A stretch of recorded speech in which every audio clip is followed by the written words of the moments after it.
क्या हुआ दुआ? अजलान आया है, जवेरिया को देखना चाहता है, पार्क में इंतजार करने जा रहा है। मॉम, मैं तंग आ चुकी हूँ उससे। मैंने सुबह सोचा था कि आज का दिन कितना अच्छा है और फिर फोन आ गया और सब खराब हो गया। देखो दुआ, तुम बेबी को दूध पिला रही हो, तुम्हारा ये गुस्सा और तनाव बेबी में ट्रांसफर हो जाएगा। मॉम, मैं क्या करूँ आप ही बताएं। कैसे जान छुड़ाऊं इस आदमी से?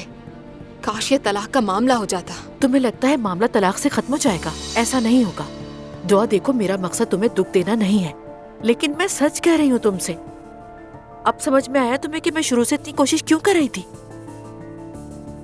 लेकिन अब तुम्हारा एक बेबी है, कल को प्राइमरी स्कूल, सालगिरह, हाई स्कूल, फिर ग्रेजुएशन। ठीक है। बच्चों के साथ तलाक के यही इशू होते हैं। लेकिन मॉम, आप एक बात भूल रही हैं। मैं तलाक नहीं चाहती थी, मुझे मजबूरन लेना पड़ रही है। मेरे साथ धोखा हुआ है, और वो भी तब जब मैं 9 माह की प्रेग्नेंट थी। मेरा केस बाकी औरतों की तरह नहीं है कि झगड़े पर खत्म हो गया। कोई इख्तलाफ नहीं हुआ, बल्कि धोखा दिया गया है मुझे। मेरी जान, पता है तुम्हारे ख्वाब टूट गए। तुमने जो कुछ सहा वो वाकई मुश्किल है, लेकिन ये बात तो सोचो कि ये बच्ची अजलान की भी औलाद है, उसे देखने का इसे पूरा हक है। तो ठीक है, वो इसे महीने में एक बार 1 घंटे के लिए कोर्ट के तयशुदा वक्त के हिसाब से देख सकता है। वकील ने भी तो यही कहा था ना हमसे। हाँ कहा था, लेकिन हाँ तो फिर देखे, मैं अपना रास्ता चुन चुकी हूँ और सही और गलत का फैसला करने की पोजीशन में नहीं हूँ मैं। अच्छा ठीक है, जैसे तुम कहो बेटा। सब समझती हूँ मैं, ये सब तर्ज दिलाने के हथकंडे हैं।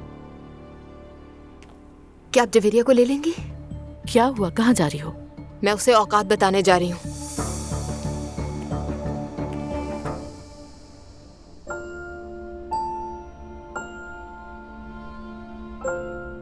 मेरी बहुत प्यारी बेटी।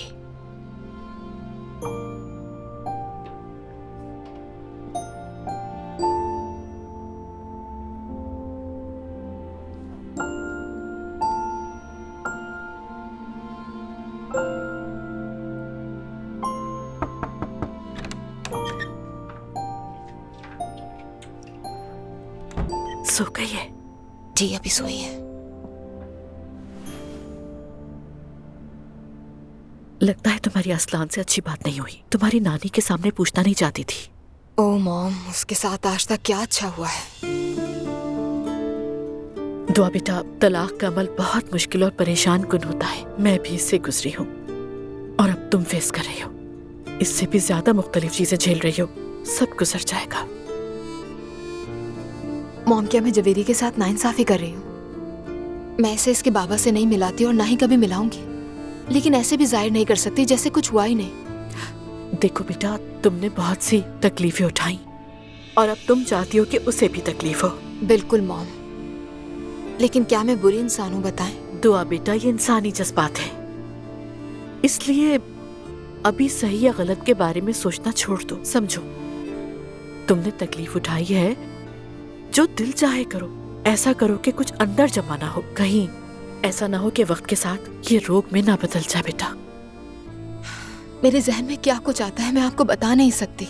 मैं इतने अजीब दौर से गुजर रही हूँ कि एक दिन मुझे अच्छा महसूस होता है और फिर अगले ही दिन मैं बहुत अजीब है। हाँ बेटा, ये बिल्कुल नॉर्मल है, क्योंकि तुम माँ बनी हो ना, इसलिए तुम्हारे जिस्म में बहुत कुछ चेंज हो गया है बेटा। बदल गई हो तुम। जिन लोगों की फैमिलीज में कोई मसला नहीं होता ना, तो दुआ वो भी प्रेगनेंसी के बाद डिप्रेशन में चले जाते हैं। इस वक्त तुम्हारा जहन बिल्कुल साफ होना चाहिए। मुझे बहुत डर लगता है कि कहीं मैं बुरी माँ ना बन जाऊं। दुआ, तुम्हें लगता है कि ऐसा मुमकिन है? देखें, कभी आप हमारे लिए मॉम बनी और कभी बाबा बनी। आपकी हमारे लिए इतनी कुर्बानियां हैं कि उन्हें गिना भी नहीं जा सकता मॉम। मैं तो उन सब के लिए आपका शुक्रिया भी अदा नहीं कर सकती। लेकिन बच्चे के लिए माँ और बाप दोनों का होना जरूरी होता है। बाबा वाकई हमारी जिंदगी में मौजूद नहीं थे। जब मैं स्कूल में होती थी तो सारे बच्चे, खास तौर पर मेरे दोस्त, अपने बाबा के बारे में बात करते थे और मैं आंखों में हसरत लिए उन्हें देखती और सुनती रहती थी बस।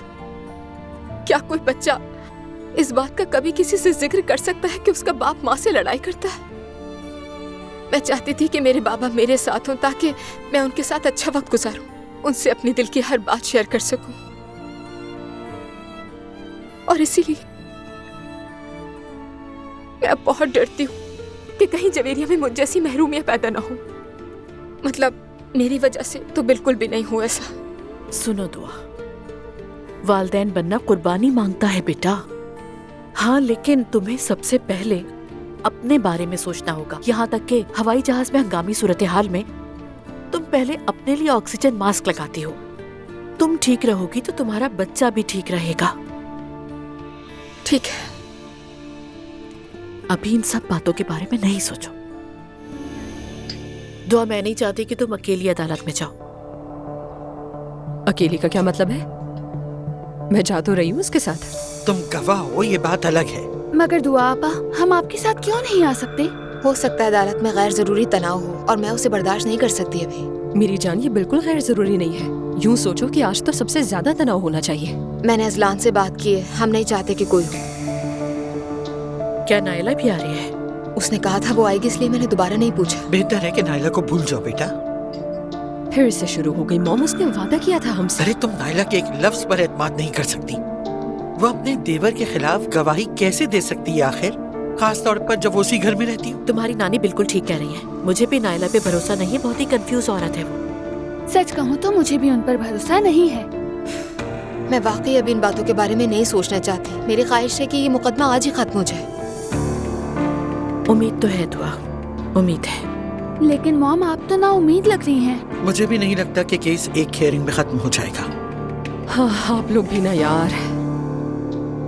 दुआ जान, पॉजिटिव सोचो तो पॉजिटिव होगा। तुम देखना, हर चीज आसानी से होती जाएगी और हम निकल जाएंगे इस केस से। उस लड़की के बारे में कोई खबर? आइलन की? नहीं, वो लड़की तो गायब है बिल्कुल।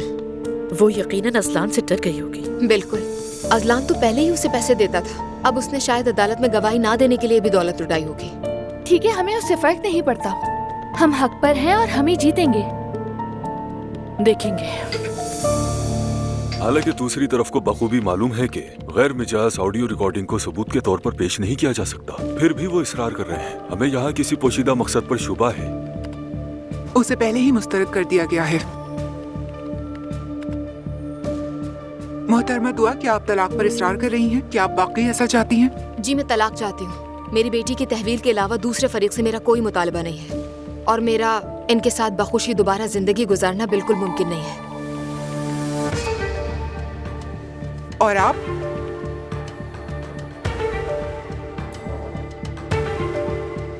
जज साहिबा, मैं अपनी बीवी से बहुत प्यार करता हूं, पर इसीलिए मैंने इससे एक आखिरी मौका मांगा। मगर वो जो एक गलत फहमी थी, महज एक गलत फहमी थी, जिसकी वजह से इन्होंने घर छोड़ दिया, मेरी बेटी से दूर रखा मुझे, यहां तक कि इन्होंने मुझे उसे देखने भी नहीं दिया।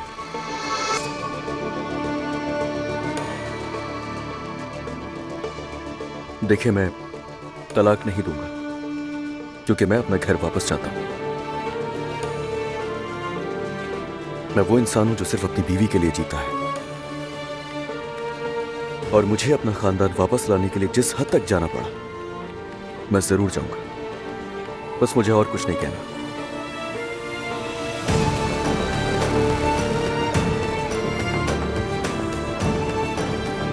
दिल तो चाह रहा है मैं इसे यही पीट दूं, लेकिन फिर मुझे भी जेल हो जाएगी।